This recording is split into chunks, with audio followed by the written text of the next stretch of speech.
Hello সবাইকে, good morning. কেমন আছো সবাই? আশা করছি সবাই ভালো আছো। আমার নতুন আরেকটি ভিডিওতে তোমাদের সবাইকে স্বাগত জানাই। তো দেখো, আজকে রান্নাঘর থেকেই ভিডিওটা শুরু করলাম। আর এখন আমি আর কি রান্নাঘরটাকে পরিষ্কার করছি, যেটাকে বলে হয় ডিপ ক্লিনিং আর কি। ভালো করে পরিষ্কার করব আর কি, সার্ফ দিয়ে আর হচ্ছে ভিনিগার দিয়ে আর কি। ওই যে সিঙ্কের ভিতরে আর কি একটা গামলাতে গুলিয়ে রেখে দিয়েছি। তো বারে বারে ওটার ভিতরে আর কি এই যে করছি, ভিজাচ্ছি দেখো। আর আর কি এদিকে মুছে নিচ্ছি। আর তেল আর কি এতটা পরিমাণে মনে হচ্ছিল তেল তেলে সব কিছুতেই হাত দিলে। কারণটা বলো তো, ওই যে অ্যাডজাস্ট যে ফ্যানটা থাকে না আর কি রান্নাঘরে, সেটা তো আমার নেই। তো রান্না করতে গেলে কোথা দিয়ে আর কি বেরোবে? তার জন্য আর কি সব কিছুতেই 1-2 দিন পরে পরেই তেল তেল আর কি মনে হয়। আর উপরটাতে তো একদম ওই যে থালা বাসন রাখার যেটা আর কি, ওটা উপরে একদম তোমাদের মানে দেখালে বিশ্বাস করবে না যে কি পরিমাণে তেল আর কি। কখনো কখনো দেখি কি তেলটা এমনভাবে আর কি পড়ছে, সম্পূর্ণ তেলটাই ওই উপরে যাইয়েই থাকে মনে হয় আর কি। প্রায় 1 ঘন্টা ধরে আমি রান্নাঘরটাকে পরিষ্কার করলাম, 2 থেকে 3 বার করে করে আর কি মুছে নিয়েছি। তারপরে মনে হচ্ছিল যে হ্যাঁ, এইবার ওই তেল তেল ভাবটা আর কি গেছে। 2 থেকে 3 দিন পরে পরেই এরকম হয়ে যায়। প্রতিদিন দেখো, প্রতিদিন তো আর সম্পূর্ণটা ভালো করে এই গরমে ক্লিন করা সম্ভব না আর কি, ওইখানে দাঁড়িয়ে দাঁড়িয়ে। আর ওটা ক্লিন করতে গেলে দেখো আধা ঘন্টা 1 ঘন্টা সময় লেগেই যায়। প্রতিদিন যদি আধা ঘন্টা 1 ঘন্টা ওই মানে মোছামুছি করতেই টাইম চলে যায়, তাহলে অন্য কাজ তারপরে রান্নাবান্না কখন করব, তাই না?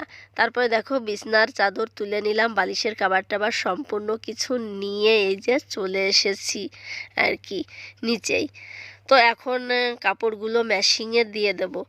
আর বিকালবেলা দেব কিংবা রাত্রেবেলা দেব সেটা কিন্তু এখন আর হচ্ছে না আর কি। হট হুট করে কখন যে লাইট চলে যাচ্ছে তো বুঝতেই পারছি না। মানে এত ডিস্টার্ব করছে যে এবার, কেন জানি না, গরম বেশি পড়ছে তার জন্য নাকি কি অন্য কোনো কারণ আছে। গ্রামে এর থেকে হাজার গুণে ভালো, গ্রামের লাইটগুলো এত মানে এতক্ষণ না, আর গেলে না 2 থেকে 2.5 ঘন্টা এরকমের করে থাকছে আর কি। আর প্রতিদিন রাত্রেবেলা এরকম করছে, দিনের বেলাও এরকম করছে, মানে কি আর বলবো। তার জন্য মনে করলাম এখন আর কি দিয়ে দিই সকাল সকালে, তারপরে বিকেলবেলা আর কি কাপড়গুলো মেলে দেব। যখন রোদ্দুর চলে যাবে আর কি তখনই মেলবো। আর দেখো কাপড়গুলো দিয়েও দিলাম, দিয়ে এই যে 1.5 ঘন্টা মানে টাইম আর কি দেখাচ্ছে, 1.5 ঘন্টা লাগবে। আর এদিকে আমি জলের বোতলগুলো ভরছি আর কি। উপরে ওই যে মাটির যেটা আছে আর কি পাত্রটা, ওটায় জল রাখতে হবে আছে, তারপরেও ওটাকে পুরোপুরি সব সময় ভরে রাখা হয়। 4-4 জন মানুষ, আর গরমের সময় কতটা পরিমাণে জল খাওয়া হয়, তার জন্য মানে নিয়ে নিয়ে আর কুলাতে পারি না। আর এদিকে দেখো ফ্রিজেও আমি রেখে দিচ্ছি। তো ফ্রিজেও জল রেখে দিলাম। কেউ যদি আসে বলে যে একটু ঠান্ডা জল দাও, দেখো গরমের সময় সবাই তোমার কাছে চাইবে একটু ঠান্ডা জল খেতে আর কি। তো তার জন্য রেখে দিলাম আর কি 2 থেকে 3 বোতল ফ্রিজে।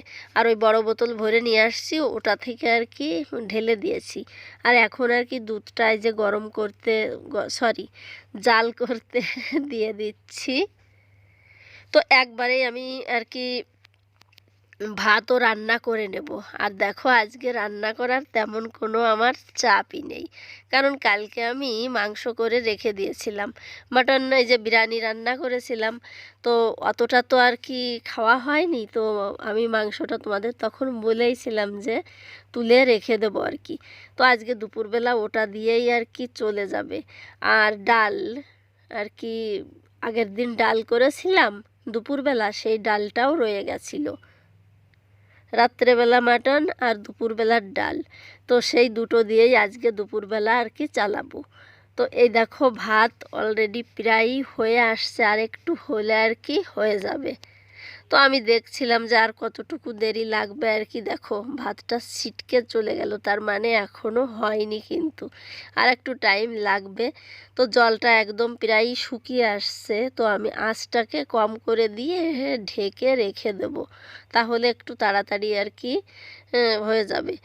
আর এখন হচ্ছে ভাতের মাড়টাকে যে ফেলে দেওয়ার জন্য দেখো কত দুই সাইডে আর কি ধরছি মোটা মোটা কাপড় দিয়ে আর কি, না হলে সবারই কিন্তু আর কি এই সময়টায় ভয় লাগে, চাই সে পাকা রাঁধুনি হোক চাই কাঁচা রাঁধুনি হোক, সবারই হাতে লাগে আর কি। তো আমি এভাবে আর কি ভাতের যখনই আর কি মাড়টাকে ফেলি, তো হাতে এসে দেখো ওই যে দেখতে পারছো, পুরোটা তো দেখা যাচ্ছে না, তাহলে বুঝতে পারতে, তো হাতে লাগে। তো এই সময় যদি আমরা এভাবে মুখ দিয়ে ফু করে দিই, মানে সমানভাবে করে যেতে হবে, তাহলে কিন্তু হাতে বেশি লাগে না। আমি কিন্তু এই টিপসটা মানে ভাতের মাড় গালার সময় আর কি ব্যবহার করি। তো তোমাদেরও বললাম আর কি, যখন হাতে লাগবে না, হাতে লাগলে কিন্তু বেশ ভালোই গরমের সময় লাগে আর কি। তো মুখ দিয়ে এভাবে ফু করে দিলে তাহলে কিন্তু আর লাগবে না, তাছাড়া কিন্তু আর কোনো উপায় নেই।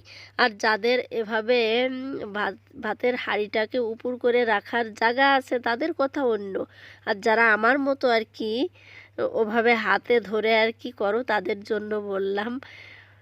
আর এই যে দেখো এখন হচ্ছে গরম করে নিচ্ছি, আমি কিন্তু এখনও স্নান করিনি। তো ডালটাকে, এই যে ডাটা দিয়ে ডাল করেছিলাম মুসুরের ডাল, সেটা গরম করছি। এইবার এই যে মাটনটাকে গরম করব, তারপরেই হয়ে যাবে।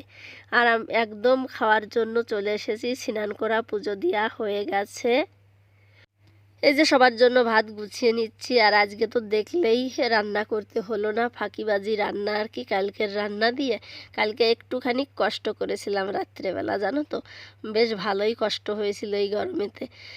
তো এই যে এখন আজকে একদিন কষ্ট করলে আর একদিন এই যে একটু আরাম করলাম আর কি। তো এই হচ্ছে ব্যাপার। আর দেখো ওই যে চর্বিটা আমি দিয়েছিলাম, মানে সেটা আর কি ছিল আর কি, চর্বি মাংসের সঙ্গে দিয়ে কষিয়েছিলাম না, তার জন্য আজকের জন্য রেখে দিয়েছিলাম। বিরিয়ানির সঙ্গে চর্বি টর্বি ভালো লাগে না খেতে, তার জন্য দেইনি। আর ওই দেখো এক এক পিস করে দিচ্ছি আর কি, ছোট ছোট পিস। আর আমার বরমশাই চর্বি খায় না আর কি, খেতে দেই না। আর এই যে দেখো এখন হচ্ছে বিকালবেলা। তো বিকালবেলা ছাদে ওই যে কাপড় মেলার জন্য আসছিলাম, তখনই হঠাৎ করে ঝড় উঠলো আর কি। আমি বালতি নিয়ে প্রায় চলেই এসেছিলাম, সিঁড়ির ভিতরে রেখে দিয়েছি, জানো তো। তারপরে এই যে কি পরিমাণে মেঘ করেছে, কিন্তু এক বিন্দু বৃষ্টি হয়নি। কি যে গরম তোমাদের বলে বোঝাতে পারবো না। হয়তো চণ্ডীগড় পাঞ্জাবে যারা আছে আর কি তারাই বুঝতে পারবে, আর যারা ঘুরতে আসে অন্য জায়গা থেকে তারাই জানবে যে কী পরিমাণে গরম পড়ছে। তো চলো যাই হোক, আজকের মতো ভিডিওটা রেখে দিচ্ছি। ভিডিওটা ভালো লাগলে অবশ্যই একটা লাইক দিও, কমেন্ট করো, চ্যানেলটিকে সাবস্ক্রাইব করে পাশে থেকেও। দেখা হবে নেক্সট ভিডিও।